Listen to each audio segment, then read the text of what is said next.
দেখুন, তৃণমূল কংগ্রেসের দুষ্কৃতীরা আমাদের ছেলেরা পদ্মফুল এঁকেছে, ওকে মুছে দিয়েছে। তাদেরকে পরিষ্কার বলে দিতে চাই, এইসব বাঁধরামি চালানো মানো না ভাই, এটা পঞ্চায়েত ভোট নয়। আর পুলিশের কাছে অনুরোধ করবো, ইমিডিয়েট অ্যাকশন নিন, না হলে কিন্তু আমরা বৃহত্তরভাবে ধর্নায় বসবো এবং বৃহত্তরভাবে ইলেকশন করবো। বিজেপির দেওয়াল মুছে তৃণমূল লেখার অভিযোগ কতুলপুরে। ঘটনা নজরে আসতেই সৌমিত্র খাঁর তৃণমূলকে হুঁশিয়ারি, পঞ্চায়েত ভোট নয়, তাই বাদরামো চ্যাংরামো করো না।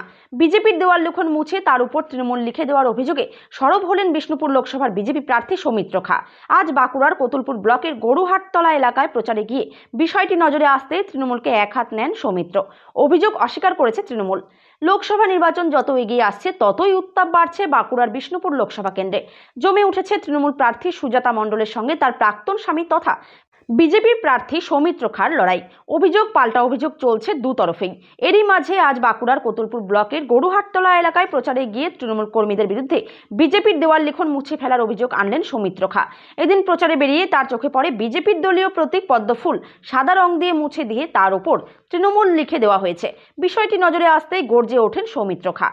তিনি হুঁশিয়ারি দিয়ে বলেন, তৃণমূল জেনে রেখো, এটা গ্রাম পঞ্চায়েত নির্বাচন নয়, তাই কোনো রকম বাদরামো বা চ্যাংরামো রেয়াত করা হবে না। বিষয়টি নির্বাচন কমিশনের নজরে আনার পাশাপাশি পুলিশকেও এই ব্যাপারে ব্যবস্থা নেওয়ার দাবি জানান সৌমিত্র খাঁ। তৃণমূল বিজেপির দেওয়াল লিখন মুছে ফেলার অভিযোগ উড়িয়ে দিয়েছে।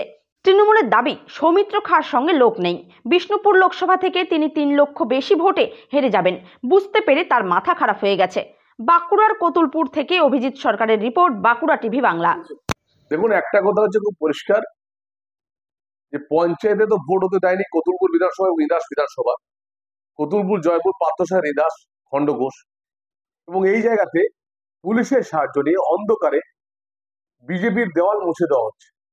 আমি জয়পুরে থানায় অভিযোগ হয়েছে, কতুলপুরও আজকে হয়েছে। আমার একটাই কথা যে এসপি সাহেবকে বলবো, কেন আপনি সেন্ট্রাল ফোর্স ডিপ্লয় করছেন না এই 5টা ব্লকে যেখানে পঞ্চায়েত ভোট হয়নি, যেখানে সন্ত্রাস থাকছে, কেন ডিপ্লয় করছেন না? আমি ইমিডিয়েট চাইবো সেন্ট্রাল ফোর্স ইমিডিয়েট যেন ডিপ্লয় হয়।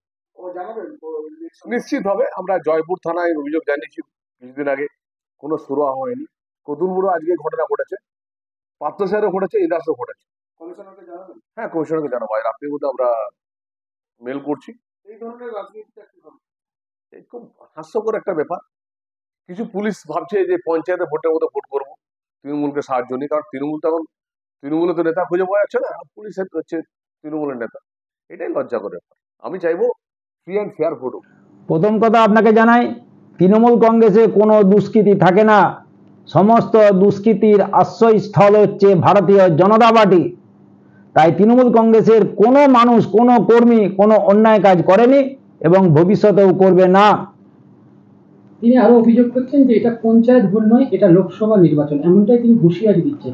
পঞ্চায়েত ভোটে সৌমিত্র খাঁ দেখে নিয়েছেন আমাদের কতুলপুর ব্লকে যে 178টা বুথ আছে, 178টা বুথে প্রার্থী দেওয়ার মতো ওদের ক্ষমতা নেই। তাই ওরা কোনো বুথেতেই, কোনো সংসদেই ওরা প্রার্থী দিতে পারেনি, সেটা ওরা দেখে নিয়েছেন।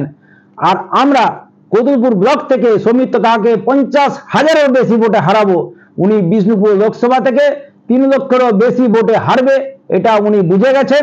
দেখুন না, যেখানেই যাচ্ছেন ওনার পাশে কর্মী থাকে 1জন, সিকিউরিটি থাকে 10 জন, সাধারণ মানুষ ওনার পাশে নেই, সেটা উনি দেখে নিয়েছেন।